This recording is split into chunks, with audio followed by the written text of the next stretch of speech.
program contains language that you might find offensive. You have been warned.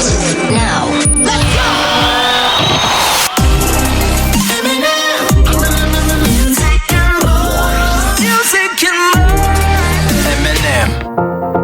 It's 96.5 Inner FM, that is Sweet Talker by Years and Years. It is Eminem with Noah and James, and this week, as we've been saying for the last couple of weeks, we're very excited to have Sydney Miller live in the studio for a conversation with us for the entire show. She's staying for the entire 2 hours, which is great.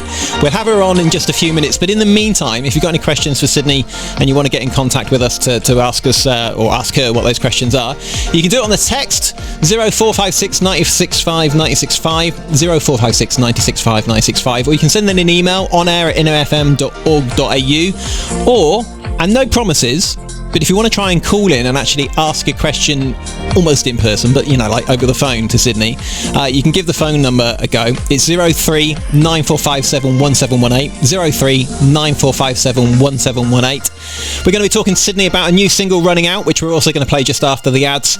Plus, we're also going to go through her new upcoming EP called The Inside, and we're going to take some tracks off that and ask her a few questions. However, got a little bit more music to fit in just before. This is a track that we played the other week.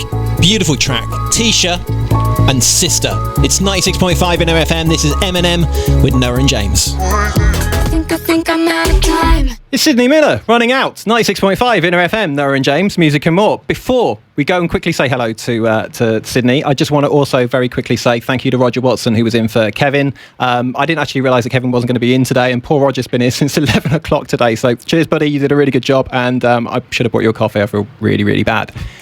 Now, Sydney Miller, welcome to 96.5 that was a good start, wasn't it? Welcome to 96.5 Inner FM. Thank you so much. I'm so excited to be here and talk to you guys tonight. We're really excited to have you. Oh, so massively. We've been playing your records.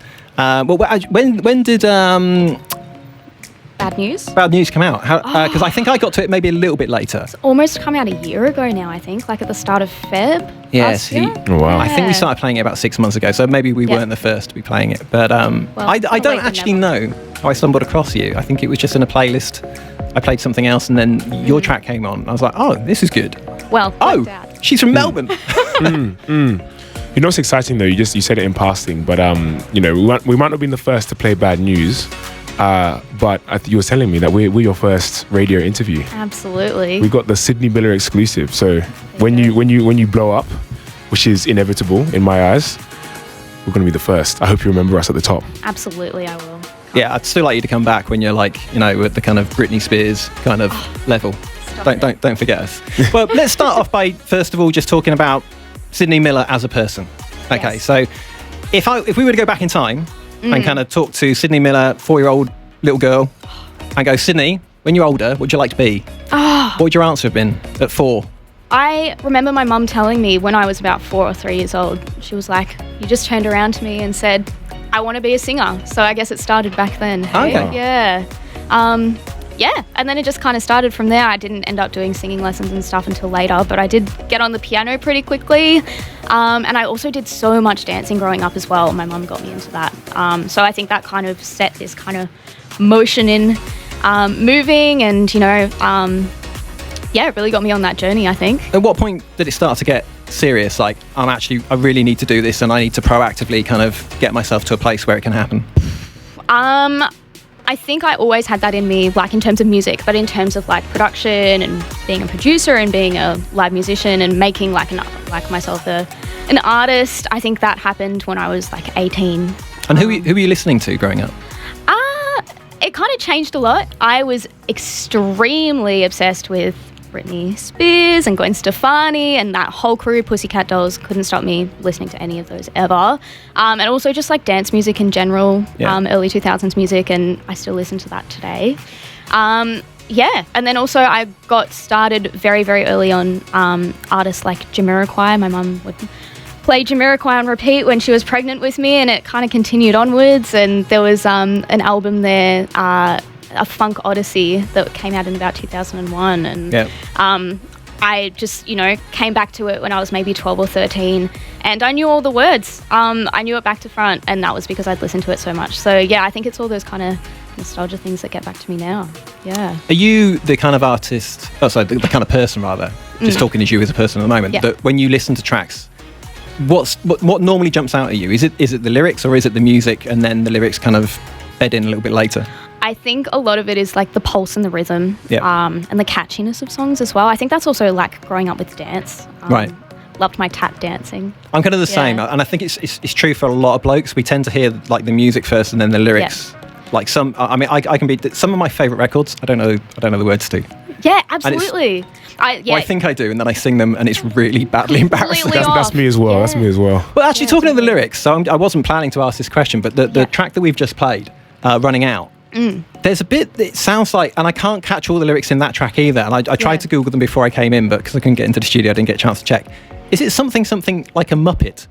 Oh, no, I don't think I put the word Muppet in my Okay, song. so there's not the word Muppet in this one. It's like, I think maybe it's like I'm up against the ticking and I don't know what I'm feeling no more. Whoa. There's nothing that sounds like Muppet in that when you sing it. Oh, yeah. But, I don't know why like I'm hearing that. combination. I don't know. Okay, fair enough. Well, look, one of the records that you said a minute ago that you grew up on, and it was because your mum played it, was Jamiroquai. Yeah. I have a really good Jamiroquai story that I can tell you, but it has to be off air. It's not something that we can broadcast. Get into a lot of trouble if we do that. Do you want to tell me a little bit about this track, like where you first heard it, why this is an important track for you? I don't know. I had to choose one of the songs from that album, and that one seemed the most appropriate to share on air, I think. I don't know. Okay. That's a good enough reason. It doesn't have to be a better reason than that. I don't know. No, I love every single song on that album equally, and I just had to choose the one that kind of represented the album the most holistically, I think. I get you. Yeah. I want to play an Imogen Heap song a little bit later, and I've kind of done the same thing. I don't think it's the best track on the album, but it's the one that most fairly represents the album as a kind of piece of work. So, so this is Jamiroquai, and it's called You Give Me Something, 96.5 in RFM. M&M with Noah and James, and our guest, Sydney Miller. But this is one that you said was like a bit of an inspiration for you when you were younger, yeah? Oh, yeah, absolutely. Just, it's so like hard hitting, and I don't know, it really hits me in the stomach. All that kind of music. And again, like this, choosing a Britney Spears song. I had a lot of selection, and then I just had to choose one that, you know. I'm not knocking it. I mean, the thing is, I'm not snobby about music, and I'm not snobby about pop. Yeah. If I was, you probably wouldn't be here now. I actually do like pop. But Britney, I think... So the thing is, I suppose, when Toxic came out, I heard that record and I was like, wow, this, as a pop record, this is unlike anything that I've ever heard before. But then as it kind of went on, I was just like, but everything else is just kind of like, it wasn't really kind of challenging me much. But then again, I was a bit older than you at that point in time, and like that, so I'm not, it's not a judgment thing. But I mean, like, in terms of her career, it is kind of, without, kind of wanting to be negative and nasty, it's kind of like a kind of list of things to not do or not to allow happen to you. When you kind of, saw things like that with artists like Britney Spears, did it kind of give you any doubt about kind of wanting to get into the industry? I mean, obviously, music's your passion, but didn't that kind of deter you in any way at all? I mean, it obviously hasn't, but like, how did you process that? I mean, growing up, I didn't really understand, I guess, what was the story of Britney Spears so much. So I just loved the music, and that's all that I really thought and cared about. Yeah. So as I got older, it again still didn't really matter to me, and I just liked the music so much that I just knew that would be what I wanted to pursue anyway, regardless of those kind of challenges that I could potentially face as I got older. I think it's worth it if I'm, making something that I really, really love and other people love as well. Yeah. It's kind of, it's a bit funny because, I mean, obviously you kind of started your career in the lockdown, and in some ways it's probably been quite nice because it's allowed you to kind of focus on just kind of, putting together an EP. Yeah. But I think actually this is a really good time, I think, particularly for kind of younger females to get into the music industry, because not only like for you, you've had the time to kind of actually, kind of put together an EP, but the industry's changed quite a lot in the last couple of years. I mean, the Me Too movement has obviously made it, I think, hopefully moving forward, a much easier industry for people to navigate, particularly women. And also, I suppose the fact, kind of with the lockdown, it's basically meant that you've kind of learnt to do a lot of the stuff yourself. Yeah. So you've essentially self-published. You're doing a lot of the marketing stuff. Before, I know you do have a team of people behind you as well. Like, I mean, how do you kind of think moving forward? Like, are you enjoying that side of things, or? Yeah, absolutely. Like, in terms of like encompassing everything around that. Yeah, it feels really nice to be able to do everything myself and have kind of control over those aspects. I still kind of do run into those problems being a female in this kind of industry, learning how to produce. It's always, I'm getting comments from people being like, great track, who produced it? And, it's been those kind of things over time. So that's still kind of a uphill battle. But, you know, I do really love doing that all myself. Sorry, something bleeped. It's turned down. I don't know what that was or how that happened, but never mind. Noah, you ask the next question, because I do have a question. But I was going to ask, well, first of all, great answer. The question I wanted to ask, actually, just kind of taking it back from kind of, you know, like your process making it. Off air, you mentioned that, you know, you kind of started this, even though obviously your passion for music started early, you actually starting music started quite late, and you took quite a big turn early on. I'm wondering if you could tell us about what that turn was like, and also what the reaction around you was like. Yeah, totally. So when I got to like the end of year 12, I was really kind of had my heart on, or at least my head on, doing like science and medicine as kind of a ultimate goal. But then I kind of realized I did not want to do that at all. So then I completely switched up. I looked up the course that I did, which is a composition course at the VCA. I looked that one up and just put together a folio, went in for an audition, just super last minute, and then ended up getting in, and then just it all took off from there. And before that, you know, I'd really loved writing music, and sometimes tried to make songs on GarageBand and all that kind of thing, but I'd never really known how to take that further step. So it's just kind of, when I finished school and got into that course, I was just so surprised, and I think a lot of the people around me were really surprised as well, because I was just working so hard to get to this other, you know, thing at the end of the year, and I think it took people by surprise, but also I don't think people were surprised at the same time as well. So yeah, it just kind of went into uni, flourished from there, really kind of figured out what I was doing, and it turns out it's gone pretty good, I think. It seems like it. It definitely seems like it. Going back to the process, because you know, you write, you produce, you pretty much put everything together. I mean, how much involvement is there with outside kind of External. You know, producers and getting your stuff mastered? And also, what's your favourite part of the process? I think my favourite part of the process is coming up with this concept of what I want to make. So basically the way that I do it is I come up with something that's bothering me, like the media is bothering me. So, okay, I'm going to make a song about the media. I'm going to get... so positive. Yeah, so I'm going to get songs from phones and books and slamming, and then I'm going to put it into a song. That's very healthy. That's very healthy. Whenever I see something I don't like, I either get sad about it or angry. I make a song about it. That's good. Yeah, so I think that's probably my favourite part, is just being able to conceptualise and like make a solid kind of, make something out of something that's problematic to me, and then, I don't know, it's really exciting to me, being able to formulate my thoughts in my brain and putting them out into a piece of audio. It's something very strange, but it really works for me. Yeah. I will say, because I do a bit of, I'm only kind of just starting out, but I've been writing for a few years. I do a bit of rap and poetry myself, and yeah, like it's very cathartic, getting your emotions or your thoughts on something onto the paper, because it's like then you can just leave it on the page, you just leave it on there and then go about your day. And the performing bit I haven't done as much, but I either way I still feel you, and just being able to perform it and bring these songs to life, how people react to it, which actually brings me to my next question. I mean, being as you started in lockdown, how many chances have you had to actually do live performances? One so far. Oh, wow. Yeah, my band has been a long time coming. You know, like my friends from uni, they've been so extremely supportive, and it's been something that's been kind of in our heads to do for a while, but we haven't been able to formulate it. So we actually only started having pracs together at the end of last year, and had our first support slot about 2 weeks ago.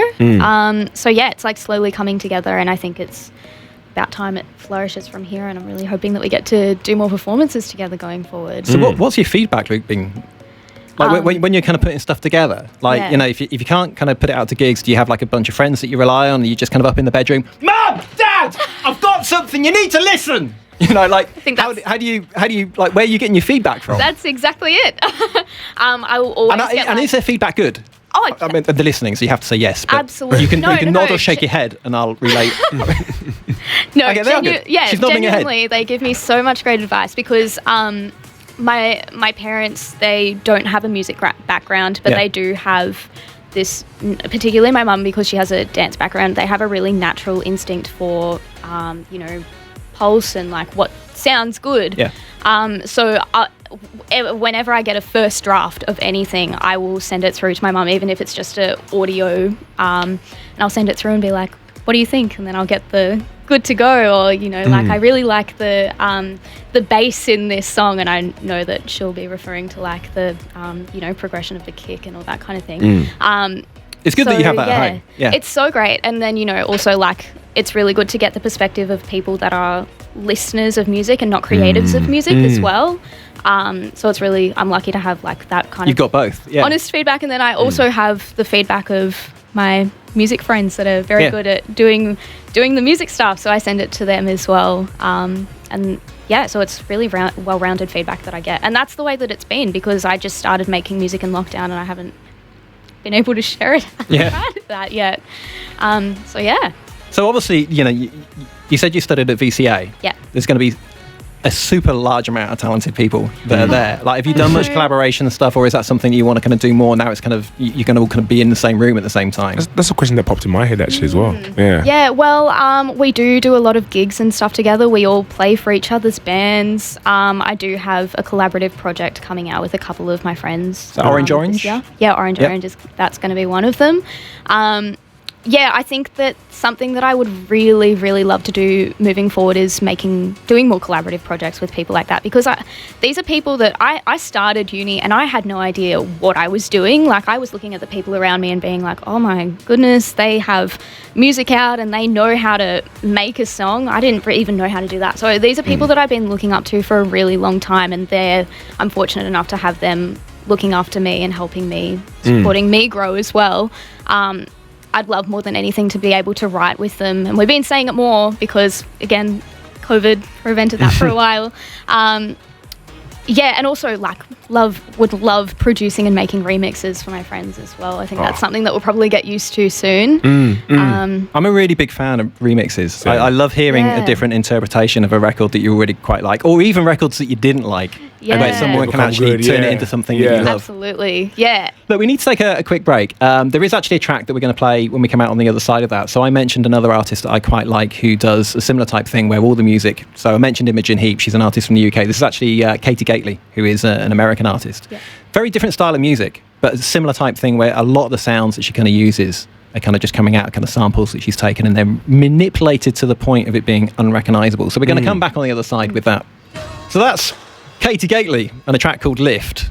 What did you think to that? I actually was having a suss at the screen so I can remember the name and have a listen when I get home.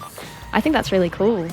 I'm a sucker for female vocals that are like really crafted really nicely and have lots of awesome vocal chops and harmonies and percussion. So that's quite an upbeat track for her. A lot of her stuff's quite dark. Yeah, right. But yeah, like I said, it was kind of a slightly more kind of rounded track as a kind of reflection to what was going on. Microphones are flying around the room at the moment. It's okay. It's all good. Now you've got 7 tracks on your current EP. Yep. All little babies, all yours. I'm sure you love them all. Which is the favourite child at the moment? And has it changed? Because I'm going to guess it's probably changed over time. Yeah, it does change a lot. Look, I have a lot of love for all of them at the moment because they're all coming out all together in a package very soon. Saying that though, I think that Running Out was my favourite for a while. Like, I made Running Out and I was like, this is the track. Yeah. And now, you know, I'm falling back in love with Out From the Inside and Bad News. I think those 3 are always going to be faves. But out of the ones that have not been heard, I think I have one called Dollhouse coming out, and I think that one is... That one's We've got them all, so are we allowed to play those ones? Absolutely. Yeah, okay. We might play those a little bit kind of later on. One of the things I wasn't really too sure about when you kind of go through the process, like, do you have like because I know there's a lot of people that listen to this program that are also trying to produce their own kind of music. What's your kind of workflow like? What's your kind of setup at home? And is it something that you kind of are you content with what you have, or is it something that as you kind of get a bit more money, you can add bits to it? Like, what are you working with? You mentioned GarageBand is how you kind of started. That's how I started, yeah. I use Ableton now. That's what I kind of jumped into. For the first 2 years of me starting production, I just had my very tiny laptop that couldn't process much, and my mixing headphones. And I've had the same mixing headphones to this day. They're tearing apart, but that's still basically what I use. Sometimes I have my monitors if I want to get like a bit of a more well-rounded idea of what the mix is sounding like. But other than that, I don't have much in terms of the recording stuff. I have this whole album EP was recorded with a SM57 for my vocals. Oh, nice. So like the first song I did was an SM57, and I just use that for the rest of them, even when I got a good condenser, because I wanted it to be.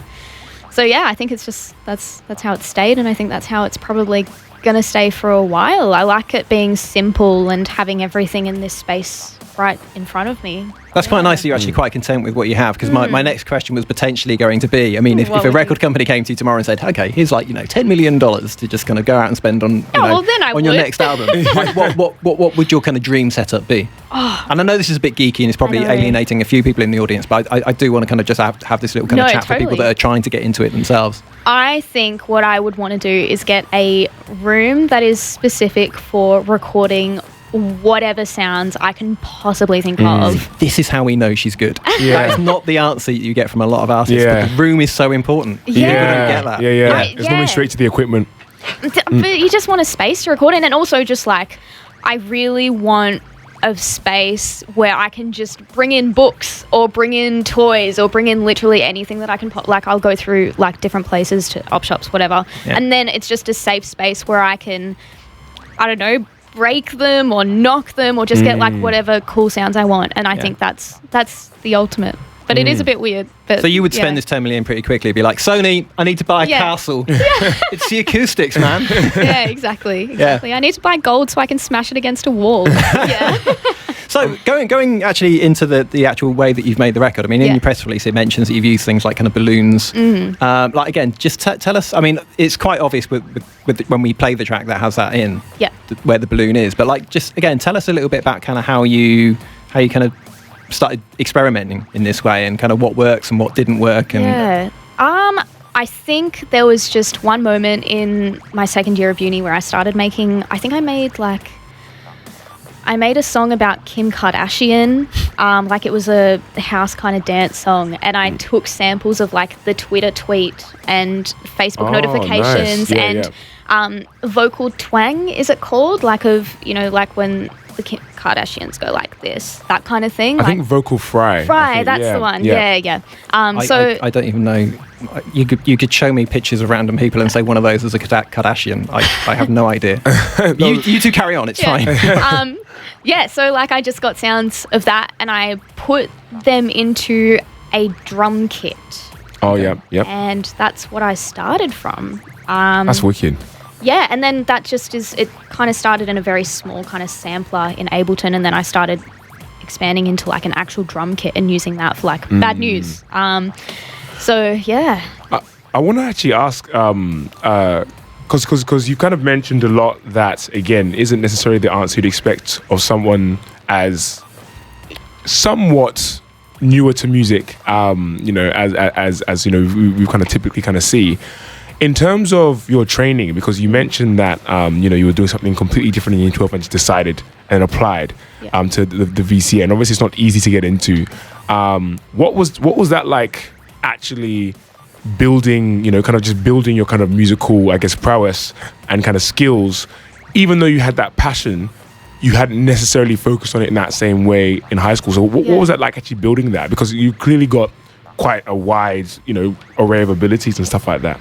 It was so difficult, to be honest. Like those first 2 years were just so, I would just be crying because I couldn't figure out how to cut audio in Ableton and that kind of thing. So it was a lot of experimentation, figuring out how to use MIDI for a long time. It kind of slowly evolved. I think over time, because when you are working, like doing, studying at a art school, they do expect kooky things from you. So I think it got to a point where I was like, screw it, you want something weird, I'm going to make a song about a microwave. And then I would just make a dance song about a microwave. Yeah. Did you find yourselves kind of competing with that? Like, who can come up with the craziest sound? Absolutely not. I was competing with myself. Okay. And what were the reactions like when you would play some of this stuff? Honestly, I didn't know how it would be taken by, because like we would usually show the music that we were making in our class, and they were so supportive, and you know, it was kind of it got to a point and it kind of clicked. Their feedback was insinuating that I'd kind of found my movement and my sound, and so yeah. How did that feel for you, kind of finally realizing that after that kind of 2 grueling years? Like when you kind of like played that song back, when you kind of got that feedback, when you finally heard something, like, wait, hold on, this, I think this feels like me. Finally, I'm actually able to put what's in my head into the track. What was that like? And when was that? When was that roundabout? I think, well, first of all, it was just euphoric feeling. I think because I'd been thinking about, I'd wanted to secretly produce music for such a long time, and then like there was 18 months where I just couldn't do it. Yeah, there was like this moment, I think, in 2019 where I, you know, started making these songs about microwaves and Kim Kardashian and just silly things, and I think that was the first step. And then Out From the Inside was the very first song that I made at the start of 2020. In March 2020, it was the very first song that I made in lockdown as well, and that was the first time that I'd ever been able to produce a song of that style that I'd started to, you know, create and add a full song and vocals to it. And I think that was Out From the Inside was that first moment for me, I think. Yeah. Is there a track that we could play where at the beginning we've actually got some of these sounds where you could talk us through a bit? You mentioned Bad News a minute ago, but is there a track where there's some good examples where we kind of play the first, you know, kind of 30 seconds, you can go like this bit, this is this, I can stop it and we can have a chat? Like, absolutely. Dollhouse, I reckon, is probably a good one of that. Yeah. Okay. Well, look, let's play a little bit of that. Yeah. And then what we do is we kind of talk over it a little bit. Yeah. And then we'll actually hear the track properly a little bit afterwards. So this is Doll's House. This is one that most people haven't heard. Yeah. Obviously, this is a sound that is quite recognisable.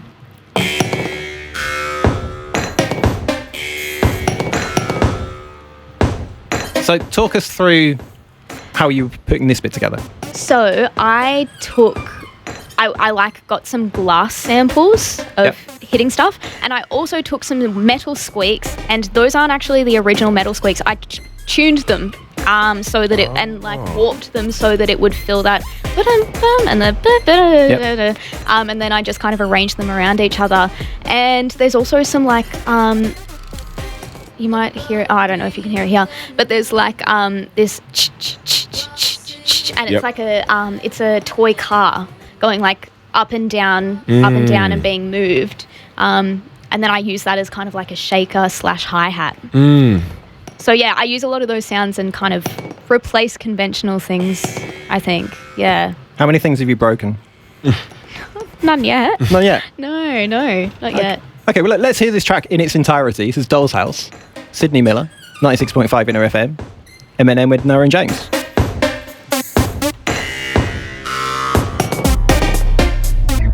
That was Pressure by Bree Runway. That track dropped about, I think, 2 days ago. She's a really great, I mean, I say up and comer, but I guess you can say up and coming. She's an artist out of the UK, a pop artist out of the UK, really, and she does fantastic stuff, heavily inspired by Missy Elliott. She's got fantastic music videos. If you haven't heard of her, you'll hear of her soon. She's already collaborated with some fantastic people, and she's one of those people that when you look at her Twitter, she's always meeting like a massive person, and they always react super well to her. So she's got this real charisma about her too. So yeah, that's Bree Runway, big fan, and she's Ghanaian as well. She's Ghanaian English, so obviously I've got to rep that. But yeah. What did you guys think? I wasn't really listening, to be perfectly honest, because we were having a separate conversation. So I don't even know what the track was that you played. Don't worry. I'll definitely be playing it in weeks to come. We'll play it again. Yeah, and then I'll have a proper listen. And I'll listen back to the show anyway. I do want to go back to another question that you mentioned. We kind of go off the music for a little bit. So you kind of mentioned sometimes when you kind of get into your creative space, it's often because you're either feeling good or you're feeling quite angry. Like, what grinds your gears? What does kind of frustrate you in the world that we live in today? Oh, goodness. So I did kind of spring that one on you, but I mean, like, you know, just think of the last time that kind of happened. What was it that kind of set you off? What set me off? Oh, goodness. I'm just trying to. What? Well, just in general, you know, in the world, what kind of stuff kind of makes you go, oh man, why don't they just sort this out? I think a lot of the stuff that I've written recently has been about not wanting to conform to society or expectations. Just want to keep it like very generally. That's the thing, but. More specifically, you know, there's songs that I've made about not wanting to conform to a specific, like, aesthetic of beauty, that kind of thing. Also, social media as well has been a big one for me as well. And also, you mentioned a minute ago when we were talking about TikTok and stuff like that, and this is the thing, because me and Noah have had this conversation quite a few times. Yeah. I'm not a massive fan of social media. I was on Facebook, when I was younger, and about, I was going to say 3 years, but in fact it's been about 5 years now. Oh, wow. I came up about 4.5 years ago. I hate this company. I hate everything they stand for. I hate what they seem to be doing to society, and I just came off it. But obviously, as an artist, it's almost impossible to just kind of remove yourself from social media. It's a tool. It's part of, kind of how you put yourself out there. Like, how do you find TikTok? I mean, you're using it obviously partly because you have to kind of market yourself, and that's where a lot of your audience are. But like, do you find yourself going down rabbit holes? Do you kind of find yourself getting frustrated at yourself? And it's like, I've just literally wasted my evening. I'm going to be real honest. I've been using TikTok as like, I'm not posting anything like relevant to my music on there right now. Sometimes I will. I actually have just been posting like really ironic and satirical and kind of more like crap posting stuff on there. Like there was actually a video that ended up getting like 400 likes or something, and it was me filming myself making how you have to put hot dogs in water to heat it to cook them. I made a TikTok of me taking the water out and like prepping it to drink the water. Are you okay, Sydney? Yeah, that's what the comments said as well. Like I was just doing it as like just a crap posting thing because I was like, this would be funny, but people took it much more seriously than I thought that they would. Did you set off a trend of people drinking hot dog water? Not yet, but I can dream on. So I've been doing that kind of thing on TikTok. So it's good to not take it seriously, at least. I don't think you can. No. It's a fascinating thing though, because it's so easy for like just the most random thing you make to go viral. Like, I mean, I got to have like a mini conversation with an artist out of the UK. The same one I mentioned off air, because her name is Rachel Chinnery. I haven't played her music yet on air, but maybe later. And she was talking about so she had a massive boom the last few years from TikTok, right? But then her first videos that she started making were just kind of silly videos. Well, either like it was just talking about hair stuff, or she was just being kind of funny or whatever, and they started to go viral. And then she kind of did it kind of habitually. She started to go viral a bit more regularly. She's like, okay, let me actually connect my music to this a little bit more. So she started kind of incorporating her music more and more into those kind of videos that weren't necessarily about her music. And then eventually kind of it faded into just like straight up, hey, I'm an artist, like I do this, blah, blah, blah. And she's like this like huge following on like I think 300,000 people on TikTok. But it was all initially from just that kind of making whatever video, like a crap post video, and then just that getting viral, and then just like I guess kind of finding the kind of key with it. So so that's why I kind of hear that kind of hot dog water story. I'm like, it's so funny because you're probably literally only like a few weeks away from being like a viral star if you start like just doing that more regularly, or putting your music behind the hot dog water, allegorically speaking. You mentioned that you found a lot of bad music on social media. Have you found any good bands? Like who have been the little gems that you've been like, oh, these guys, they're good? I think that it's more like if I find music on TikTok, I just presume it's not worth listening to. I know it's really bad, but I think it's just No, you're speaking my language. Content that it's associated with just doesn't make me want to search it up and listen to it. Yeah. Well, and half of it is very remixed and stuff anyway. Like you're rarely getting like an original track often. That's very true as well. Yeah. Sometimes there will be Gwen Stefani songs that go viral and I will be very excited by that and go back to listen to it. But other than that, I don't. Yeah. So Gwen Stefani I do like, although I probably liked a lot of her. I mean, I'm sure you know the stuff, but a lot of her stuff from kind of like when you were very, very young. But were you about to say bygone era? I swear I saw your mouth. I definitely wasn't going to say bygone era, but no. But the funny thing is, though, and this is actually a true story. As much as I liked Gwen Stefani, I bought one of her albums, and I don't remember which one it was. It was probably the first one that got really, really big back in the late 90s. And I'd actually just moved out of the house that I was living in. I was in a house share. And there were just a few things I'd kind of left behind. But generally, I'd already moved out of the house. And when I went back a couple of days later to get back into the house, as I went to kind of open the door, I noticed that the front door was already open. And as I went in, I was like, geez, these guys, they've let the place go a bit. And then I realised about 10, 15 seconds later that it had been robbed. The house had been burgled. Oh. And most of the stuff had gone. Like my flatmate's Ghetto Blaster had gone. Most of the CDs had gone. Even stuff in the kitchen, like food had been like we worked out that the food had been taken a little bit later. Went upstairs into the bedrooms, like they had a TV gone. Oh wow! The only thing that was left was the Gwen Stefani album. Wow. So I liked her, but obviously burglars in Devon in England in the 90s weren't fans. Yeah, wow. Look, we need to take a bit of a break, but we'll come back in a second and talk to our guest for the rest of the second hour. It's Sydney Miller. We played a lot of her tracks. We're going to talk to her a little bit more and also play a few more of those tracks. Hi. So that's my first time actually hearing that track specifically, but that's Funky Friday by Dave, who recently had an incredible performance at the Brits. And I'm just looking up his age, because I remember looking at his age and I was like highly depressed when I saw it. And if I'm correct, he's like 22 or something like that. Oh, he's older than that. No, he's 23. He's the same age as me. Okay. Yeah. And it's like, dang, look at what he's doing. But then actually, no, I'm happy with what I'm doing. That sounds like I'm shading what I'm doing now. But yeah, I'm just like, wow, so talented at 23. He's really talented. So this is a conversation that we had on air a little while ago. So do you know who Dave is? No. Okay, so Dave, what award did he win actually, the Brits? I don't remember the specific one. I don't remember which one it was either. So I was familiar with some of his music, but he's also an actor. Oh. And Noah and myself have been watching a TV show which started in the UK on Channel 4, but then Netflix basically got an option on it, and they've done like more seasons. It's called Top Boy. And Dave was in that show, and we've been watching it together. And just like, do you see the episode the other week? And I was like, yeah. That, and the character, what was the character name? Do you remember? Modi, yeah. I mean, his character was absolute dick, and he was also a really nasty character as well. And then you literally said it, I think, on air, didn't you? That's the same Dave. Yeah. And I was wow. That's crazy. And he's a really good actor. And also Little Sims, Little also Sims, in yeah. that same TV show. Have you heard of Little Sims before as well? Oh, but either way, yeah. Another UK rapper, but she's also in the show, an incredible actress. But yeah, there's just a lot of talent coming out there at the moment. And the cool thing about Dave as well is that recently for the Brits, he had a performance and he was playing the guitar and the piano in it. But he learned to play the guitar for that thing and had like a flamethrower or whatever. It was really cool. So it's worth Googling the trip. Yeah. The clip. Yeah. And YouTubing, not Googling. Yeah. Exactly. Speaking of awards though, I mean, do you... Obviously, I'm assuming from your passion, you're not doing it for the awards. No, you never. Well, as an artist, you never want to admit that you're doing it for the awards. However, are there any particular awards that you look at that you think, oh, like that's, I would love that one day? Oh, a Grammy, surely. I mean, yeah, that would be nice. But other than that, I don't know. I've just always seen artists like not get nominated for things, and I just think that their music is great, and so I just never really paid much attention to it, to be honest. I don't know if it's just because of the way that I came into the industry quite late, or that kind of thing. It's quite fair, to be honest though. I mean, like particularly the last, I'll say 10-ish years have been, I mean, with the Grammys definitely.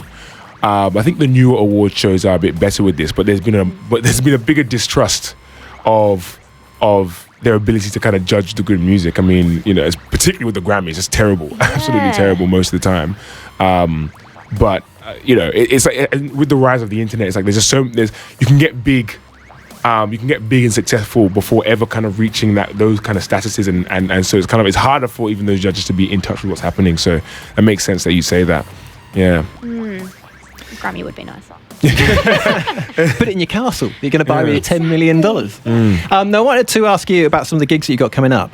You've also, we mentioned this band earlier. Orange is a band that you're going to be doing some gigs with in a month, is it? Yeah, so I play in Orange. You're in that band, so I should have known that, shouldn't I? I play in that band. I don't write it. It's by one of my friends that organises all of that. I just play in it. What do you play? I play keys and guitar and backing vocals. I'm going to have to ask a question. Absolutely. Guitar is what? Guitar. Oh, guitar. Oh. I thought you said guitar. Oh, guitar. Oh, is that the one that's typically used in, at risk of sounding ignorant, Indian music? It's a guitar cross with a keyboard. Oh, a guitar. I know what it is. I just never knew that's what it was called. I thought... Oh, really? They're big in the 80s. Yeah. I thought you were saying like a... No, you know what? I was thinking sitar. No. That's the Indian instrument. Yeah. Guitar. I never knew that. That's what they're called. Yeah. I think I had one of them when I was a kid. You probably... Yeah. I mean, it wasn't like a proper one. It was like it was sky blue and made by Casio. So I mean, it went ding, ding, ding, ding. But yeah, a guitar. Wow. Yeah. I've learned something today. I mean, I learned something most days because I'm not very clever. But okay. So when is their gig? That gig's on the 4th of March, and that is after Sydney Miller headline on the 3rd of March. Who's that? That's exciting. Sydney Miller? Oh, I don't know, I haven't heard of it. Yeah. How does it feel about to have your first headline show? That's got to be crazy exciting. It's pretty exciting. It's something I've been looking forward to for a long, long, long time. Yeah. Well, Especially with my give own it a plug. What's the venue again? It's at the Toff in town. Oh, I love the Toff. Yeah. It's very central to my friends in every corner of Melbourne. They Yeah. can come along. Yeah. Where can people get tickets? You can get We're them. going to mention this again at the end. So if you're getting a pen, we will repeat this again. But where can you get tickets at the You can moment? get them. There's a Facebook event and an Eventbrite link. But if you have a look at Sydney Miller Music on Facebook or follow me on Instagram, I think my username is 2 underscores Sydney Miller 3 underscores, and then I have all the links on there to follow along and buy ticks and say hello You're at on our that gig. Linktree thing as well, aren't you? Which is Yes. really cool. I only discovered that. I don't know if it was through you or through another artist. There's a few people that are using it at the moment, Yeah. where it's basically just like a page where you can put all your social media information together. I think also, are they a Melbourne-based tech company? How? I don't know if I know there's a company in Melbourne that do the same thing. Whether it's Linktree or not, I'm not too sure. But I think it's just a really simple, clever idea. Just put one link on your kind of, your bio or your business card or whatever, and you've got everything else there. I'm actually thinking of like getting one soon, to be honest. Like they're really handy. They're really, really handy. Yeah, it's super cohesive. You can literally go into the admin and turn on and off different links that you want on different days and add them. You can see all the stats on who's clicked on them. And Let me actually just jump in real quick though about your upcoming performance. Is that something that when you kind of initially started getting into music, was the performance aspect one of the kind of big pulls as well, or is that something more just like once you made the music, like, oh, I want to perform this, or when you started making it, it was like, oh, I want to perform, and then that's kind of what pushed you into it? Yeah. Does that make sense? I loved performing through school so much. I was a bit of a music theatre nerd. That was my thing for a while. So I did a lot of live performance in that aspect. Never got the chance to do it live for myself. And then, of course, when I went from high school to uni, there was just this huge change, and I couldn't really handle it. So I just went through this dip of not being able to perform. I got so anxious and nauseous that I just couldn't even get up there and perform at all. It was terrible. If I may ask real quick, yeah. what do you think kind of brought that on? I think it was just such a huge change, and I was really scared to try and do what I really, really wanted to, I think. I was just so, I was like, why am I doing the right thing by doing this? I think it was just that whole transition and changing from school. It was a very a huge lifestyle change. I was seeing completely new people every day, and I was going into an environment where I was looking up to all these incredible artists. I've never seen anybody perform and create music so well, and I was standing in front of them and I was like, how can I sing my little songs like this in front of these amazing people? I think also if you really care about what you do, that nausea is not going to go away. Yeah. Like it's a funny thing. I mean, like the radio thing, I'm kind of doing this now, here in Melbourne because I kind of did it 13 years ago, and it was my main job. It's what I used to do for a living. And back then I didn't really care so much. I fell into it by accident. I didn't really have to work very hard to kind of get into it. I was just lucky. And I didn't get nervous. And then I kind of went off and did other things. I kind of thought, this is probably a bubble. It's not going to last forever. I should probably go get a proper job. And then for 13 years, kind of did other stuff. And then when I got to Melbourne, I was like, this station sounds like it could be interesting. And I kind of walked in through the door one day and they put me on air. And I've got to be honest, every single show that I've done since I've been back here, and maybe it's also because I'm older and you kind of get a bit more insecure. Some people get more secure as they get older. Some people get less secure. I'm the latter of that. And yeah, every show I feel I kind of get the kind of it's not even the butterflies. It's kind of almost like a borderline I'm going to be sick kind of feeling. Wow. I had it today because of the interview. I was just like, oh no, it's like there's so many things that can go wrong here. But I think it's because you care about what you do, and in a way you don't want to lose that because that's what kind of pushes you further. I think so. It's funny you both say that, because for me coming into radio, and I won't go into this for too long, but I mean, there have been nerves and butterflies, but I mean, I was feeling mostly anticipation, really. I think, obviously, we're probably wired differently. Because for me, I don't feel as nervous, but it's not because I don't care, but it's just anticipation. I really want to do this. And I think as well, like, I don't have the whole I need to get a proper job. I'm like, I want this type of stuff to be my job too. So I'm like, this is all building up to my career, really. Like I said, finally getting you in, it's just like we've been obviously talking about you for months. It feels like a year at least, and it's like it's finally happening. So I'm like, oh, let's go, Yeah. yeah. Well, look, we mentioned Orange, Yeah. who you are part of. Yes. playing your guitar. Yep. And also got the gig with coming up as well. Let's hear the track from them, and we'll come back and have a little chat after some ads after that. That was Soweto Blues by Jules, featuring Pusiswa and Jazz Karis, or Karis. I'm not sure if it's Karis or Karis. But that's been a song I've been really enjoying recently. Jules is a Ghanaian producer who does a lot of work out of England. Pusiswa, who I'm less familiar with, is a South African artist. In fact, the song Soweto Blues is a reference to South Africa. And then Jazz Karis is a UK singer. I just really love that song. Jules is a producer I really like. He's behind a lot of really big Afrobeat tracks, but he also does a lot of hip hop as well. And yeah, I've just been all over that song. Particularly, it's kind of been my summer vibe recently, so I really enjoyed that one. What did you think to it, Sydney? Oh, yeah, I thought it was good. It's not something that I would typically listen to, but I do enjoy it. What other kind of? I mean, like, how broad is your kind of musical? Like the stuff that you listen to at home, and like when you're looking for inspiration, like what kind of genres do you kind of move across? I don't know. For a general thumb, I don't. It's such a controversial thing. Well, let me ask. Go on. If you've got the answer. Oh, I was just going to say music that doesn't have guitar in it. I usually like music that has synths in it. Yeah. Okay. And a synthetic presence, I think, is usually what I'm looking at. Are you into like the French style of kind of synth pop? Is that something that you kind of follow, or not specifically? I think I'm more thinking like kind of fast-paced, like really glittery synths and very rhythmic music, I think, and just any kind of genres that follow that, I would probably say is what I look at. What other kind of music's in your household, like growing up?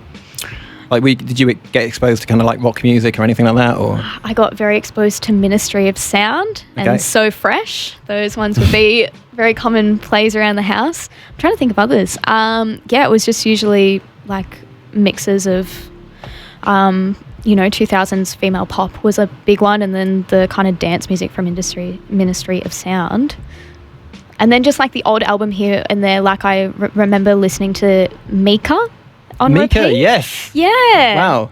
I know that Do album you know back Mika? and forward. You've played her before. Him. Sorry. Oh, him. Sorry, him. Yeah. But yeah, you played Mika like early on. Like I think you played a track or two when I kind of just started. So the name rings a bell from that. Yeah. Yeah. So how old were you when you were listening to Mika?